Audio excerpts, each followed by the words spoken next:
Hi செல்லங்களா, எல்லாருக்கும் வணக்கம். இன்னைக்கு நாம ஒரு செம்ம ஜாலியான பாடம் பார்க்க போறோம். ஒரு சூப்பரான சந்தோஷமான சமுதாயத்தை எப்படி உருவாக்குறதுன்னு கத்துக்கலாமா? எல்லாரும் ரெடியா? வாங்க ஸ்டார்ட் பண்ணலாம். சரி, பாடத்துக்குள்ள போறதுக்கு முன்னாடி உங்ககிட்ட ஒரு சிம்பிள் கேள்வி. ஒரு நல்ல சமூகம், ஒரு நல்ல சொசைட்டினா என்னன்னு நினைக்கிறீங்க? எல்லாரும் சந்தோஷமா, ஒற்றுமையா இருக்கிறது தானே? ஆமா, அதை எப்படி பண்றதுன்னு தான் இன்னைக்கு நாம தெரிஞ்சுக்க போறோம். நாம இன்னைக்கு என்னென்னலாம் பார்க்க போறோம்னா, முதல்ல சமூகம்னா என்னன்னு ஒரு கேள்வி கேட்போம். அப்புறம் ஒற்றுமைய பத்தி ஒரு பாடம். அதுக்கப்புறம் நல்ல பழக்கங்கள் என்னென்னன்னு பார்ப்போம். அதனால நமக்கு என்ன நன்மைன்னு தெரிஞ்சுக்குவோம். கடைசியா இந்த பாடம் எதுக்கு இவ்ளோ முக்கியம்னு புரிஞ்சுக்குவோம். வாங்க ஒன்னொன்னா பார்க்கலாம். ஓகே, நம்மளோட முதல் பகுதிக்கு வந்தாச்சு. சமூகம் பத்தின ஒரு கேள்வி. யோசிச்சு பாருங்க, ஒரு இடத்துல எல்லாரும் அமைதியா ஹாப்பியா இருக்கணும்னா என்ன தேவை? அத பத்தி தான் நாம இப்போ பார்க்க போறோம். இப்போ இந்த ரெண்டு படத்தையும் நல்லா பாருங்க. ஒரு பக்கம் எல்லாரும் சண்டை போட்டுட்டு கத்திட்டு இருக்காங்க. இன்னொரு பக்கம் பாருங்க, எல்லாரும் சிரிச்சு பேசி ஒருத்தருக்கு ஒருத்தர் ஹெல்ப் பண்ணிட்டு இருக்காங்க. இதுல எந்த இடம் உங்களுக்கு பிடிச்சிருக்கு? கண்டிப்பா ரெண்டாவது தானே? ஆமா, அப்படி சந்தோஷமா ஒற்றுமையா இருக்கிறதுக்கு என்ன செய்யணும்னு தான் இந்த பாடம் நமக்கு சொல்லித் தரப்போகுது. அடுத்ததா நம்ம பாடத்தோட ரொம்ப ரொம்ப முக்கியமான ஒரு பகுதிக்கு வந்தாச்சு. உங்க டெக்ஸ்ட் புக்ல இருக்கிற ஒரு பக்கத்தை வச்சுதான் நாம இப்போ கத்துக்க போறோம். என்னன்னு பார்க்கலாமா?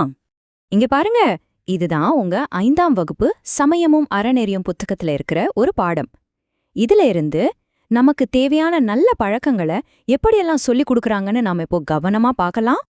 சரி, இந்த பாடத்தோட ஹீரோ யாருன்னு உங்களுக்கு தெரியுமா? அதுதான் ஒற்றுமை. ஒற்றுமைனா என்ன? சிம்பிளா சொல்லணும்னா எல்லாரும் ஒன்னா சந்தோஷமா ஒரே டீமா இருக்கிறது தான். இந்த பாடம் ஃபுல்லா நாம இத பத்தி தான் பேச போறோம். ஓகே, அடுத்த செக்ஷனுக்கு போலாமா?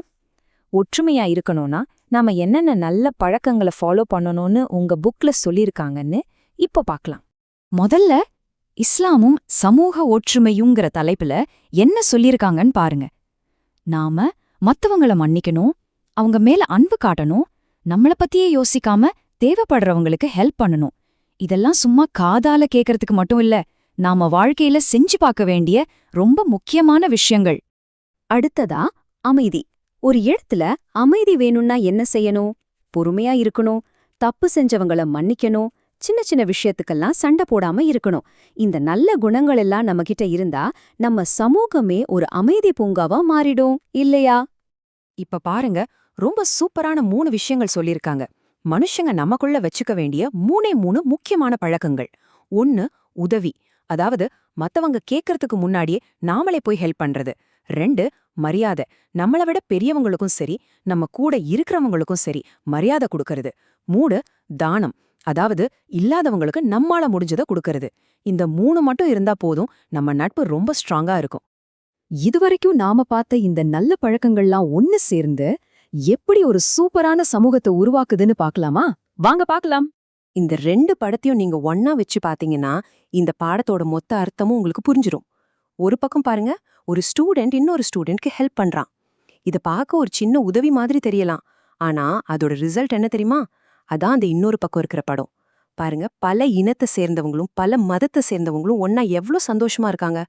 நாம செய்யற சின்ன சின்ன நல்ல விஷயங்கள் தான் கடைசியில இப்படி ஒரு பெரிய சந்தோஷமான சமுதாயத்தையே உருவாக்குது. அப்போ இந்த பாடத்தோட அல்டிமேட் கோல் என்ன? ஒரு நல்லிணக்கமிகு சமுதாயம். அப்படின்னா என்னன்னா, எல்லாரும் ஒருத்தர ஒருத்தர் புரிஞ்சுக்கிட்டு சண்டை சச்சரவு இல்லாம அமைதியா வாழ்றது. கேட்கவே அவ்வளவு சூப்பரா இருக்கு இல்லையா?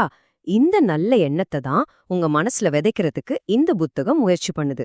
சரி, அப்படி ஒரு நல்லிணக்கமான சமூகம் அமைஞ்சா என்னெல்லாம் நல்லது நடக்கும்னு பார்க்கலாமா? எந்த மத சண்டையும் இருக்காது. எல்லாரும் ஒருத்தருக்கு ஒருத்தர் மரியாதை கொடுப்பாங்க, ஒருத்தர ஒருத்தர் பாதுகாப்பாங்க, கஷ்டத்துல உதவி செய்வாங்க. இதுதான் ஒரு சூப்பரான சமூகத்தோட அடையாளம். இப்போ நாம கடைசி பகுதிக்கு வந்துட்டோம். இந்த பாடம் ஏன் இவ்ளோ முக்கியம்னு நாம யோசிக்கணும். ஒரு நல்ல சமூகத்தை உருவாக்குறதுக்கு நம்ம படிப்பு எப்படியெல்லாம் ஹெல்ப் பண்ணுதுன்னு இப்போ தெரிஞ்சுக்க போறோம். உங்க புத்தகத்தில் இருக்கிற ஒரு முக்கியமான வரியை நான் இப்ப படிக்கிறேன், கேளுங்க. சமுதாயத்தில் காணப்படும் மனித நேயமும் சமய நல்லிணக்கமும் சுபிக்ஷத்தை உருவாக்கி நாட்டின் வளர்ச்சிக்கு முக்கிய பங்காற்றுகின்றன. அடங்கப்பா, பெரிய வார்த்தையா இருக்கேன்னு நினைக்காதீங்க. இதோட அர்த்தம் ரொம்ப சிம்பிள். நாம எல்லாரும் மனிதாபிமானத்தோடையும் ஒற்றுமையாவும் இருந்தா நம்ம நாடும் நல்லா வளர்ச்சி அடையும், நாமளும் சந்தோஷமா இருக்கலாம்னு அர்த்தம். அப்போ இதிலிருந்து நாம என்ன கத்துக்கிட்டோம்? சின்ன வயசுலயே இந்த மாதிரி நல்ல பழக்கங்களை சொல்லிக் கொடுக்கறதுக்கு நம்ம கல்வி ஒரு சூப்பரான டூல். நீங்க இப்போ உட்கார்ந்திருக்கீங்களே இந்த கிளாஸ் ரூம், இங்க தான் ஒரு நல்ல சமூகத்துக்கான விதைய நம்ம விதைக்கிறோம். சரி குழந்தைங்களா, இன்னிக்கான பாடம் முடிஞ்சது. இப்போ உங்களுக்கான ஒரு கேள்வி. உங்க ஸ்கூல்ல உங்க டீச்சர்ஸ் உங்களுக்கு சொல்லிக் கொடுத்த முக்கியமான ஒரு நல்ல பழக்கம் என்ன? ஒற்றுமையா இருக்கணும்னா என்ன செய்யணும்னு நீங்க கத்துக்கிட்டீங்க? இத பத்தி யோசிச்சு பாருங்க. சரியா? நாம அடுத்த பாடத்துல சந்திக்கலாம். Bye by.